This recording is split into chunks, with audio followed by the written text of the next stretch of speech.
Hello, everyone. Thanks for joining us today. My name is Justin Dela Cruz. I'm with the National Center for Data Services with NNLM. We'll be having a session with Jim Martin today on creating data management plans with DMP tool.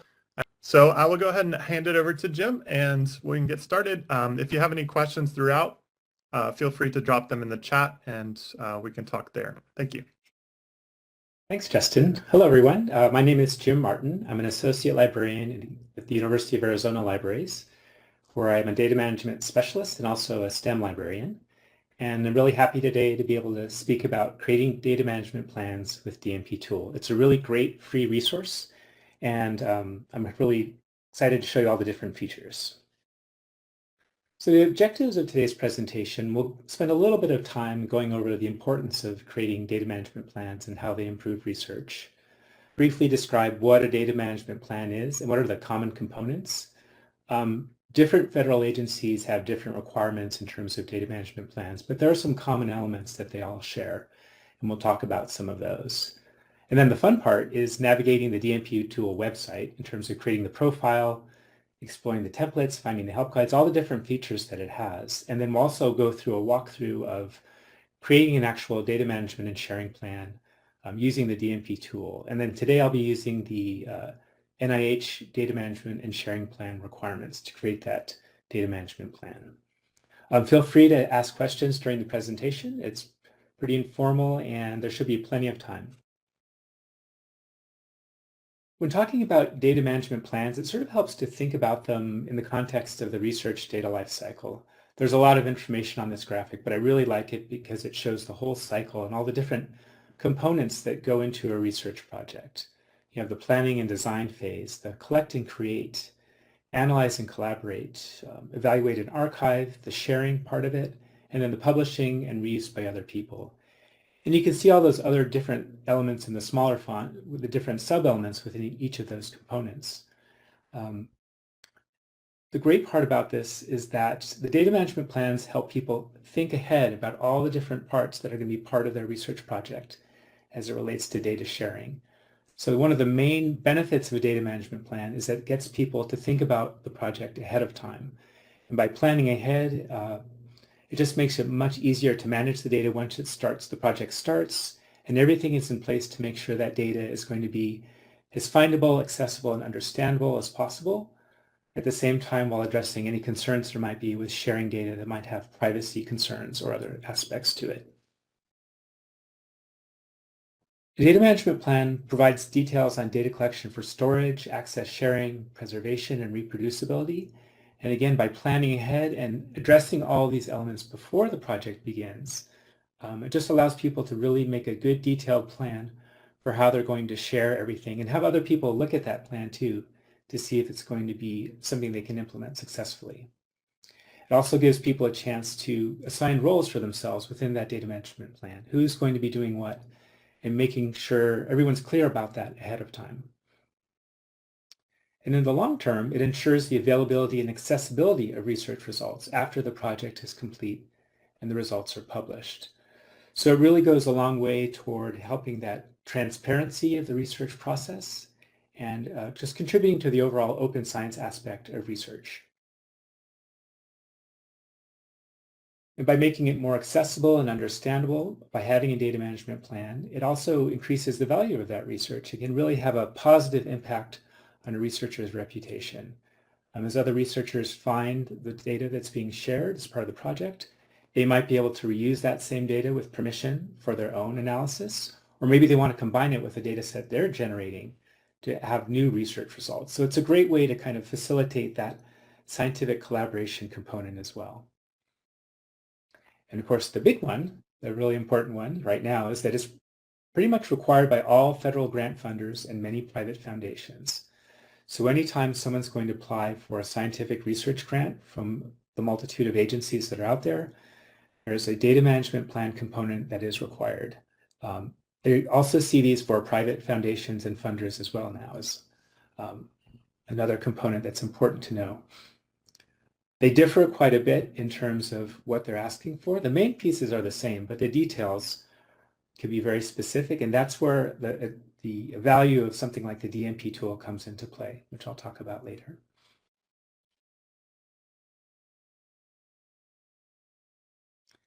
You may hear a lot about the FAIR principles which underlie a good data management plan. Findable, accessible, interoperable, and reusable are the acronym is what that all stands for. And these aim to ensure the data can be easily discovered, accessed, integrated with other data, and reused for further research, not only by people, but by computational systems as well. But the idea is that all of the data that's being shared is also machine actionable. So there's as few barriers as possible for having that data being used by the programs and other things that people are using to analyze and access data. And there's a lot of detail to the FAIR principles, but you may see that reference, particularly in terms of data repositories, that they comply by these FAIR principles. There are a lot of variations, again, in data management plans. You may hear them referred to as data management and sharing plans as well, but they have a good general guidelines from the NSF about data management plans. 5 major questions they should answer, any DMP. What type of data will be produced? How will it be organized? And then what standards will be used for documentation and metadata? And often this may be specific to a particular discipline, that there's an existing metadata standard for the type of data that's being collected, generated, and shared later. And also for the documentation that goes along with that data set. Also, careful consideration being in terms of what steps are being taken to protect privacy, security, intellectual property, confidentiality, or other rights that might come into play. The expectation is data is shared when reasonable, but certainly there are considerations that come into play, particularly when dealing with human subjects, and that can get pretty nuanced as well. And then the final piece here is where will the data be archived and preserved and for how long? And this is where repositories come into play and often provide that information about how they make that data accessible and findable and what is their terms in terms of how long they plan to make that data available.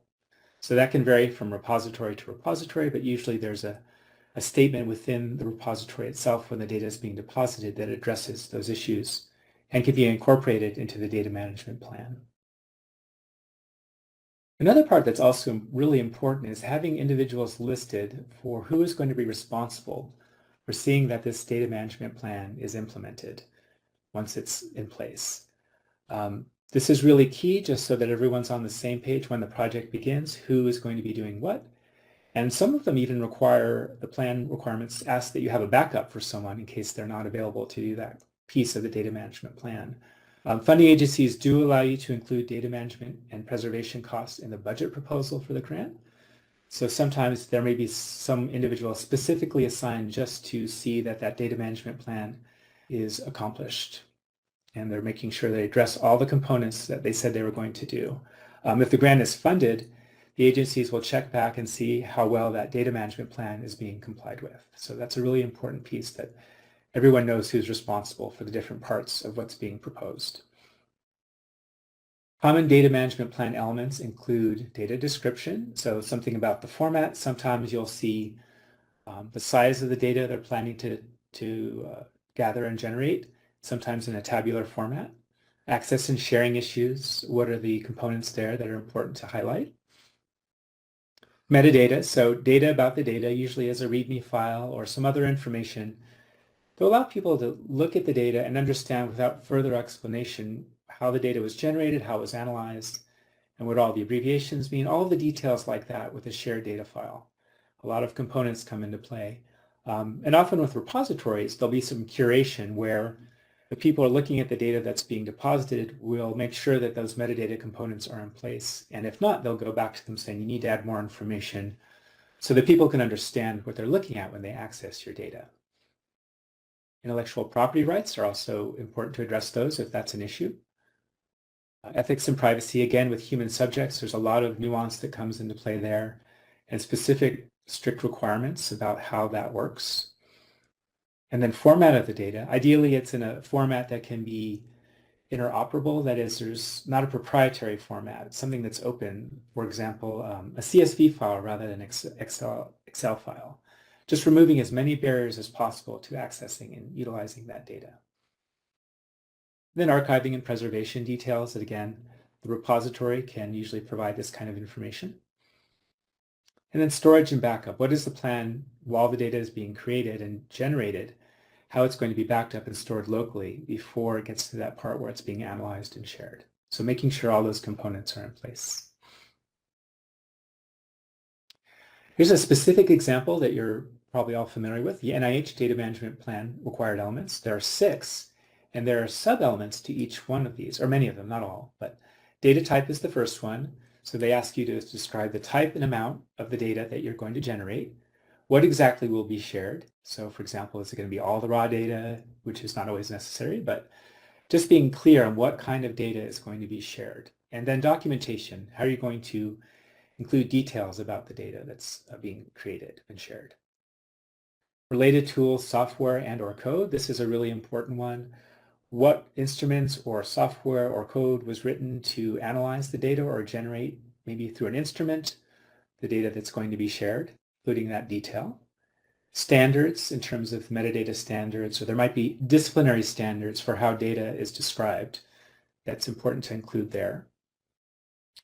And then data preservation, access, and timelines. So they do, in this case, ask specifically for what repository will you be using. You can't just put it on your website or your lab. You have to just use an existing repository, preferably one that's accepted by the discipline that you're in.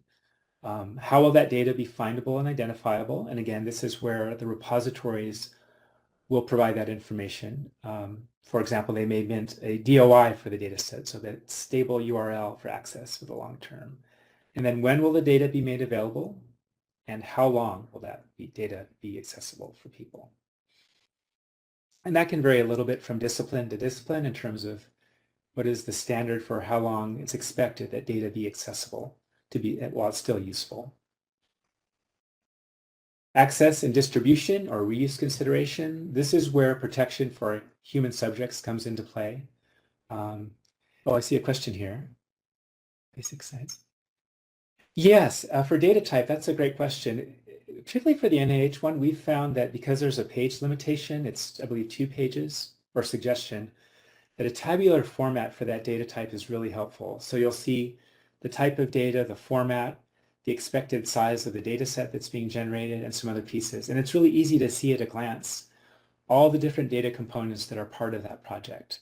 So I've found that to be, we often recommend that when we're reviewing data management plans for feedback. If it's not in a tabular format and there's quite a few different components, a table really works well for that. Thank you for that question. The access, distribution, reuse also, there may be a time when it's acceptable to share the data, but have it through one of the kind of what they call the gatekeeper repositories, where the researchers will control access to the data. So someone will have to fill out a data use agreement form that goes to the researcher, they review it, and then accept or reject that request to access the data. So there's secure protocols in place to make sure you can share your data as much as reasonably possible while still protecting people's individual privacy, confidentiality, etc. And again, there's a lot of guidance. For many of you who work at academic institutions, there's the human subjects group that will help provide some additional details about how to address this issue. And again, that component I mentioned earlier, they do have one, not everyone does for every agency for their plan, but they ask specifically who is going to be responsible for each part of the plan. So they ask that you name names here, and so that everyone's clear, and then that is written in the proposal itself. And these plans, for NIH at least, they are reviewed as part of the overall grant application. They're actually reviewed by NIH staff. So it's not a factor in the overall scientific merit of the overall proposal, but it does play a role. And especially if it doesn't meet these requirements, it will get sent back and asked to be modified. And if the grant is accepted, of course, there's the expectation that the plan as described will be followed. I was able to attend a really great webinar yesterday, timely for this presentation, from Spark on federal agency data sharing policies. And I like this slide. I kind of grabbed it from their presentation just because it highlights the real value of something like the DMP tool. So there's, as you know, there's a lot of different agencies, and they do share common elements, but they don't all share the same ones. And even within the same element that they might share, there might be different details in their requirements that vary from agency to agency. And you can just see that there's so many of them. And yes, there's common elements, but to keep track of everything is very difficult to do. But the DMP tool is a great resource because it brings all that information from these agencies into one template. You choose the agency you want to write the DMP for, the data management plan, and then it pulls all that guidance and requirements specific to that agency. And we'll go over that when we create the sample data management plan. But I just thought this slide was great because it really highlights how much variation is out there among the requirements for the agencies. Hey, Jim, there's another quick question on the cost of implementing a DMP. There's no cost. The DMP tool is free to use, and you don't have to become an institutional member, but if you choose to, you get a lot of options for customizing the tool for your clientele, and that also is free. You don't need to pay a fee to become an institutional member. You do have to request, to become a member, and what that does is give you access to some behind the scenes components, and I'll show these as well, that allow you to specifically customize templates. If you want to create your own template for your organization for a data management plan, you can customize the resources for help that are linked to from each component when you're writing the plan. And you can also allow people to request feedback from your group, whether it's yourself or maybe a group if you work on data management. People who fill that out, if you're an institutional member from your institution, can request feedback on that plan from you. And we've taken advantage of that, and I'll show you what that looks like as well. But yeah, it's completely free. There's no charge for this at all. This page sort of highlights some of the main features of the DMP tool, and they're all great. But I wanted to highlight a couple in particular, is that click-through wizard for creating that DMP that complies with funder requirements. So the folks at DMP Tool behind the scenes work hard to make sure that those templates that they create for the different agencies are up to date. And they rely a lot on member help to do that. So for example, I was able to participate in the one that was helping to develop the NIH template when those came out in 2023, the new data management plan requirements, to making sure that they're accurate and up to date. And that wizard, which we'll demonstrate, is a really great tool. You can collaborate with other people on it, you can start it, and you can save it and go back to it later, and then you can format it when you're ready to include it in your overall application. And the other component is this direct link to funder websites. And this is where, if you're an institutional member, you can link directly to resources you might have already created on your own website. For example, we create links to our data management guide on our U of A library website within the NIH template. Best practices are also linked to as well. You can have a lot of customization options. And yes, the DMP samples, and I'll show that as well. That's really awesome feature of this, because sometimes an example of a data management plan for a specific discipline, or maybe how did someone address a data management plan when they're working with this type of organism, or they're going to generate this kind of data. If you're a DMP tool institutional member, the people who are in charge of that for your institution can select model data management plans that they've selected, and they show up as featured plans. And then there's also a lot of public plans. Those aren't vetted necessarily in the same way, but people can view public plans that people have created in the DMP tool. And they're also linked to sample plans from the agencies themselves when they're available sometimes. Like NIH has a great page of sample data management plans. So I'm going to go now to the DMP tool live here and just kind of walk through highlight the features when you're getting started with DMP tool and show you kind of how it can really help you in terms of providing as a resource for people who want to create data management plans. And again, if you become an institutional member, how you can customize that for your institution. So here's the link at the top here for public plans. I'll show you what that looks like. So you see this featured component, and these are selected by administrators from institutions that are supporting members of DMP tool. So they've selected these as model DMPs from where they're working. You see that featured please. But you can search the public plans by keyword, you can search it by funder, by institution, and so forth. So it's a really great way to kind of locate additional sample plans. Maybe the agency itself doesn't have sample plans that they posted, but this can help you find ones that at least have gone through some kind of vetting process by being a featured plan. But again, this is all public plans that people are sharing on the DMP tool. So if you don't see that featured piece, it may not be vetted. It's just out there. Just keep that in mind as well.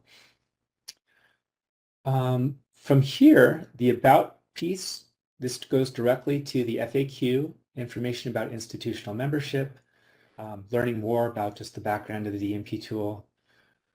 One of the great things I like about DMP tool, it's a very straightforward. There's not a lot of components to it in terms of the different features that make it user unfriendly. So you can really find out a lot of details about it very easily. The FAQ is great. I want to highlight that really quickly. Make this a little bigger. So all the different things you can do, all the stuff I'll be talking about today is described in here, some component or another. And they have that section in particular for administrators, which is also very useful. They have a guide on GitHub for getting help customizing the features of DMP tool if you become an institutional member. If you're not already a member, you can sign up. Again, that process is free. I'm going to go ahead and log in. In this case, because University of Arizona is an institutional member, I just need my affiliated address. Log in here.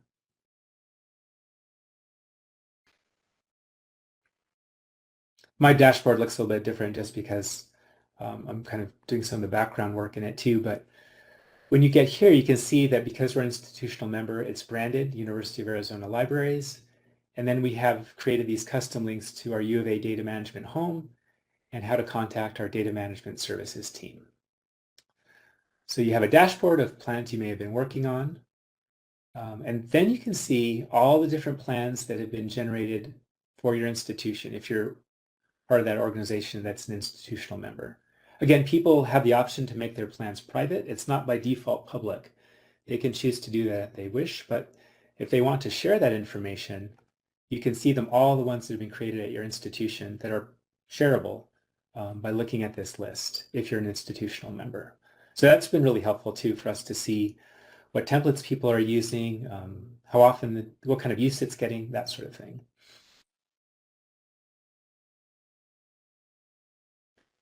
And I wanted to show this feature too. When you become an institutional member, you assign administrators, and you'll get, if you are one of those folks, you get to see some additional information about how people at your institution are using the DMP tool.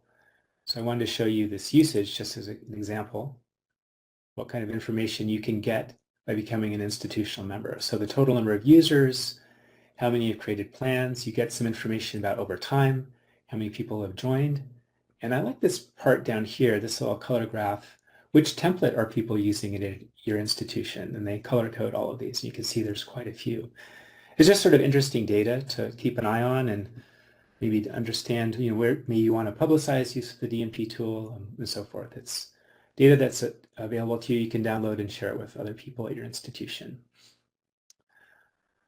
You can also create your customized template if you wanted to. We created one for the American Heart Association and one for a digital project we had here, but that allows you to customize a template for a DMP tool that may only be used at your institution, or maybe you need to customize a component of an existing template.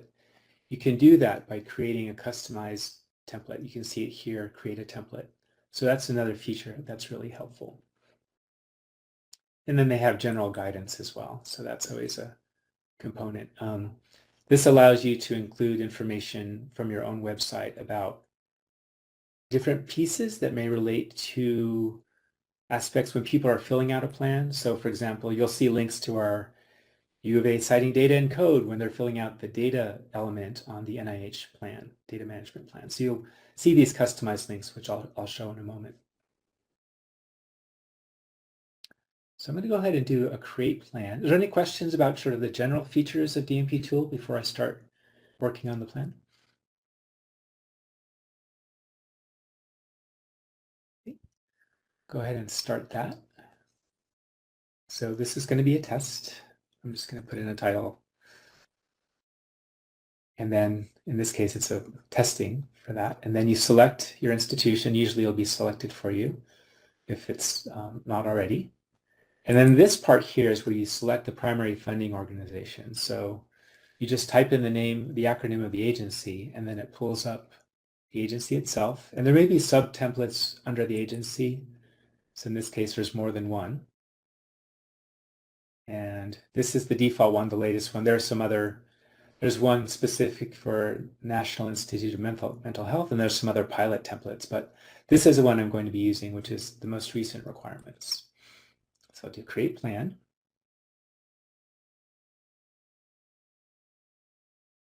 And this is where you just fill out some basic details about the project itself. So it tells you you've created a plan, it's based on this particular template. And then you have these different tabs that you work through as you're creating your data management plan template. So it's not just the plan itself, but it's all the details about it and so forth. We'll go through each of these tabs here. So you have a place to include an abstract about the project. You can link information about the grant, if it was funded, all those details which come into play later. You can include that information. Research domain to help other people find the plan if it's something you want to make public. And then on here, because we're at the U of A, there's customized guidance from the University of Arizona and the DMP tool, but you can actually get guidance from any organization that's created customized templates. And I kind of like this feature too. You can see all the different groups that have created their own customized templates. And there's quite a few in here. But it's sort of interesting to see how other people have taken advantage of that feature and what they link to. So once that's done, you can choose to have collaborators if you want. You can add contributors to the project. And then you can invite collaborators specifically to be co-owners, editors, or read-only for the data management plan itself. So you can work together with people at different institutions on the same plan. And if you create that plan from initially, you can choose what kind of permissions your contributors and collaborators have. How often is the DMP tool updated? That's a good question. I think that there's a group that tries to keep an eye on when things change. Sometimes it does rely on the efforts of volunteers behind the scenes. I don't know if there's a specific schedule, but I think there's certainly awareness for the more heavily used templates to make sure that those are updated when they can be. But I don't know how often in terms of frequency, if it's like every month or something like that. I think it may be as people become aware of major changes that impact the template. But that's a good question. I'm not really sure about that one. The right plan, this is where it pulls in the specific guidance from the agency you've chosen from your template. So you can see here the 6 elements I talked about earlier on the slide from NIH. They're all listed here as elements within this next to the plus part here. And you'll see this 0, 3. This is where those subcomponents come into play. So the DMP tool is helpful too in that it makes sure you're addressing all the things that they're asking for that particular template. And in this case, in element 1, there are 3 components that you need to address. And it's a brand new template, so that's showing a 0. But as you fill out information in the template, this number will change. So I'm going to expand this by clicking on the plus for element 1 data type and show you here. So here's the specific language from the NIH about what they're asking for. In this case, there's an example fill in the blank prompt for if you're working with human subjects. And this is created by folks at the DMP tool, these fill in the blanks, as a way to kind of get people started if they're not sure where to begin, depending on what kind of data they're working with. Here's another one for a sample answer using basic sciences data to kind of help get people the wheels turning in their head when they're addressing this question. And on the side here, you can see the guidance. There's the one from the agency itself. So if you selected a different template, of course, this would be different. Because we've customized this guidance, we have the one from University of Arizona, and this goes to our best practices and data management page to provide some additional information if people are interested in looking at that. And then the DMP tool has its own additional guide for data description and data format. So additional kind of information that might help people address this question as well. And if you customize it, you can choose to show only the agency and nothing else as well, not even the DMP tool guidance if you choose that. But we found it's helpful for people to have some additional guidance about filling out these pieces, because that's sometimes the hardest part if they haven't done it before. Private is to the individual, as I understand it. You can choose to make your plan viewable to the institution only if you're part of a institution that's institutional member for DMP tool. But yeah, if you do choose to make it private, it's not viewable to anyone other than yourself and any collaborators you may choose for that. And then the comments, this is where people can share notes with each other about if they're working together on a DMP tool. And again, they would only see this piece. This is empty unless collaborators work together to fill this out. And as you fill it out, I'm just going to put some information here. So you can see this. And then I save it. You see that number went from 0 to 1. And so it's just keeping track as to making sure you put something in each of these 1A. And as you go further down, it tells you who answered that if you're collaborating. If you're looking at this as another individual, for example, here's 1B of the NIH requirements. And again, there's additional guidance for that particular subcomponent of number 1. And then you write it and save it and so forth and so on. This particular one has 3 subcomponents to the overall requirement. And again, the guidance is specific to each piece of that. And there's fill in the blank prompts and sample answers for each one of those 1A, B, and C. Again, these example answers are not available for most of the templates, but for the really heavily used ones, like NIH, I think DMP tool, the folks working on that have tried to make those available to make it as useful as possible.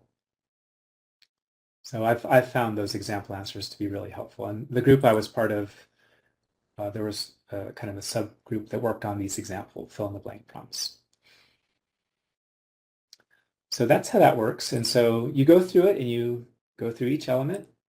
And again, all those different subcomponents to it and guidance. There may be additional linked information. And then you just work your way through the whole template. And you can go back to it. You can stop work and save it and go back when you're completed. But work on this, with other people and so forth and so on. So, and again, this will look different depending on which agency you've selected for your template. The research outputs does not necessarily have to be a part of the formal data management plan, but it's designed to help researchers think about what kind of data sets research outputs are going to be generated as part of this project. And it gets them thinking ahead of time about description. Is it sensitive data that we need to address at a later point when it comes to sharing? Personally identifiable information, is that an issue? They have a specific repository in mind. You can actually add a metadata standard as well directly from this component. So because it asks for that information sometimes, but it helps people kind of see what's out there, but also keep track of those things.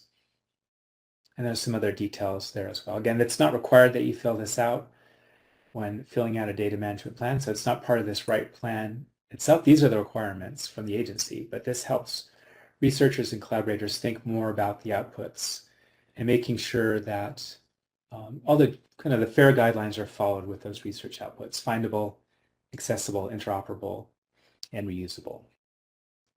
Now this tab, request feedback, this will not show up unless you're an institutional member. You can choose, you don't have to have this if you are, but if you do request feedback, you can customize this to go to specific staff at your institution or just yourself if you're managing all of that. And then you can choose the message you include there. So we see them when they come in, someone's requested feedback on a data management plan. It'll show up in our email for this particular group I'm on. It'll say, DMP tool user has requested feedback on their plan. And so we assign it, and then someone will review the plan and get back to the individual who asked for some feedback. We don't get it, we're not overwhelmed by it, but it's really interesting to see kind of the live DMPs that people are working on. There's been some really great examples that have come through that, some that we've even chosen to feature, I believe. But it's just really helpful to understand what kind of questions people are running into when they're writing their data management plans. And we do our best to answer them, in terms of what we understand about the requirements and the expectations. But again, we don't always see what the grant is submitted and there's feedback on the plan. That's the part that we don't always have access to. We're trying to improve that, but we don't always know what the feedback from the agency or the reviewers is on the plan itself. So that would be great to see, but having the plans to review themselves is still really helpful to understand what's going on. And that helps make connections with the people working on these things and the researchers or institution. So that's a great component as well. And then finalize, this is when, it won't let you do it because I haven't answered the question, so it's kind of nice. It forces you to answer all those things. And again, this is where you choose the plan. The administrators at an institution can view the plan, but specify collaborators only and visible only to that individual. You can choose, if you're an institutional member, that anyone in your organization can view. So when I first logged in, all those plans that showed up under University of Arizona, the people who created them either selected public or organization, so those were viewable. You can register your plan for an ID, assuming you've completed all the following steps in terms of answering the questions and writing the plan.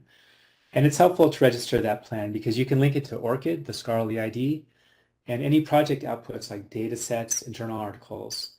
And it just helps kind of tie all those pieces together, the data management plan, the resulting data sets, the publication, so people can go back and even see what your data management plan was as part of the publication for the data set, for example. So people can choose to register a plan, not required, but you can do that.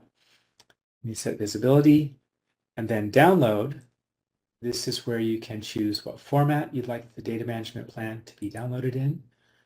And again, it's part of the overall grant application.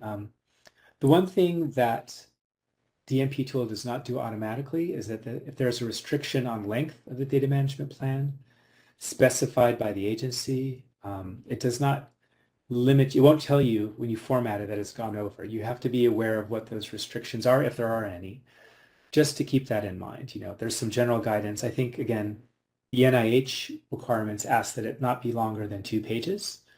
So if you've gone and answered a lot of that and it winds up being 3 pages, DMP tool will not alert you to that fact. You just have to be aware of that piece. But otherwise, it does all this stuff for you. You can include a cover sheet, include the section headings, the question text, and even choose the font face and size and so forth.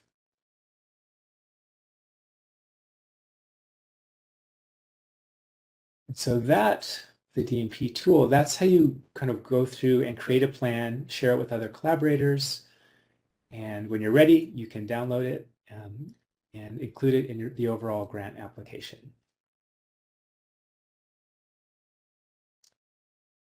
Again, the public plans, let me go back to that really quick because that's a great feature. These again are the plans where people have chosen to make them public, and you can browse by keyword. So for example, I'm just doing a simple example, but you can limit the searches to a particular keyword, which helps people find really relevant examples for what they're working on. Oh, that's good to know. They're okay with it being longer. Okay. Yeah, sometimes the restriction, we weren't clear on that when I initially heard what the requirements were, but it does sound like they have a little leeway in terms of going over the 2 pages. So that's good to know. And then you can browse the public plans by subject as well, if people have assigned a subject to them, along with the keyword, which I've chosen here. And that. Oh, I didn't mention this feature, but the funder requirements these are the templates from the specific agencies and the links to those particular plans. You can see some of these are outdated now, but here's one directly from DataWorks Data Management Sharing Plan Challenge from FACEB, and then it goes into here and links all the relevant funder links. So these are all directly links to the funders for this. And you can see you can download it in different, like a new window or as a PDF.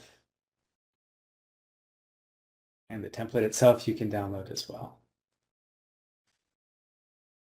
So it goes directly like that.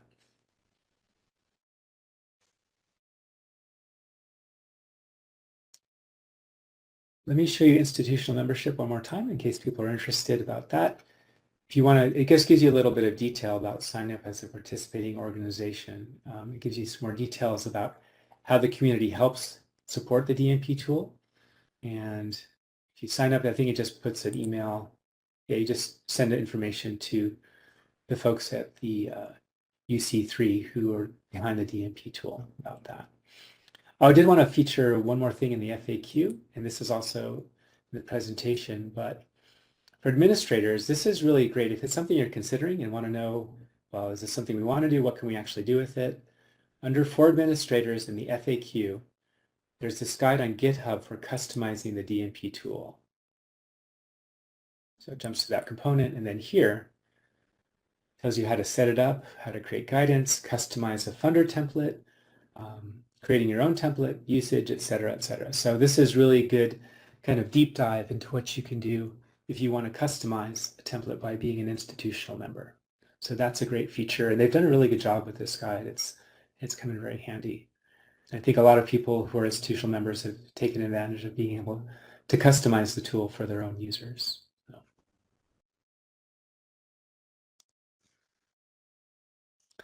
Go back to PowerPoint real quick. So again, we went through the live demo. Happy to answer any questions people may have about what kind of we went through today.